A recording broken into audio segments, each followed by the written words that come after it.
It's an attempt to equalize themselves with the animus. Their animus pops up at that moment, tries to equalize themselves with a man who does know all about it. It's a characteristic trait. It's more self-delusion, right? It's born out of the idea that I'm a woman, and by default, I know everything there is to know about the female psyche. If you believe that, there's no hope for you. It's just a form of deep competitiveness and hostility toward the real thing. Now, the one thing about these secret books, to come back to them, and that whole genre, what it's doing is it's selling. See, once you vacate your own psyche, right? Once the superego and all the mechanisms we've just talked about, once you've voided your own psychodrama, the void has to be filled. The abscess has to be filled by something. And that is classically, like I've said many times, meaning from without. And it's cunningly done. If somebody is telling you about, well, my archetypes or my angels, right? Or my guru's voice, it can have that ring of authenticity, inauthenticity, because it's still a voice from without, but it's disguised in this way. The process of sensitization happens in nature, happens with an authentic psychodrama taking place within yourself, as delineated by the masters.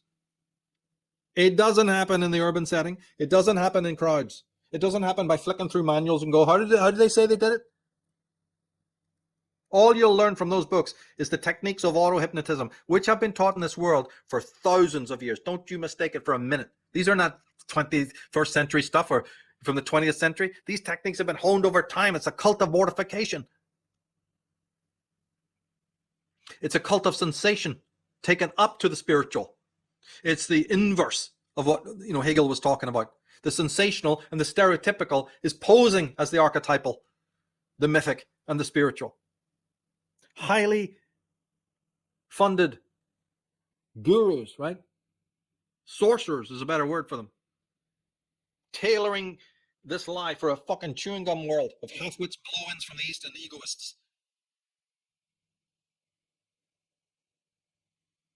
But will the millions go to it? The sales are astronomical because I must silence that voice of shame. We're talking about women here. I not only have to deal with the existential crisis, the shame, I have to hide my matrophobia from myself. Since these are written by women, right? And since their movies are done by women, I'm okay. I find myself able to accept that. It's not threatening. So I sign on for it. Do you know who these creatures are that have sold you the lie? You think just because they're women that you should have any respect for them? Authenticating your abnormality, your psychic chaos? Right? That voice of shame isn't going to go away because it's natural. It's the voice of the self. It reverberates through your whole being. No matter how many mental mechanisms, no matter how many fictions you create, that voice is still going to permeate. So you need a manual of something to do to auto-hypnotize yourself, like a form of dissociation, to silence that voice. And the New Age provides it. It's not what the New Age started off as. And if you don't have the New Age, well, then you've got the proliferation of the medical. And that whole big pharma thing. And just don't be waiting for people like Jordan Peterson to delve into anything that we're talking about. They're a long, long way off from what it needs to be. Now, in healthy people, the psychodynamics occur for a higher purpose. That's why you had to put in the Hegel slides earlier. To transmute consciousness. That august process by which you gain the sensitivity to transcend the stereotypical, understand it, to hear the archetypal flow, and then deeper even than that, the ultimate reality below. Not illusions, not delusions, not cognitive self-deceptiveness and self-deception. Yeah? But for the voided type, this is just no longer possible. And therefore, they're the ones who need the circus. So what this means is your ego and yourself, there's two streams of thought, two streams of mental activity going on simultaneously, one vying for supremacy, so to speak. But in the end, the ego wins out. And that means that the ego can fly free and has carte blanche now to create whatever delusions and social hysterias it wants.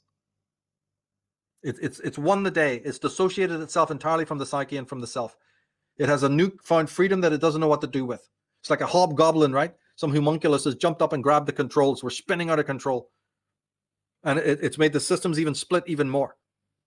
A tremendous apartheid or a segregation within the psyche. As that ego, for any kind of stability, it does have a guiding star, the will of the crowd. If you call that a guiding star. It's about as necrophilous as it gets. In fact, the dissociation we're talking of can't even take place without that alignment, right? The hitching of the ego and the superego to society is the form of dissociation. And that's the problem of today's modern pathology.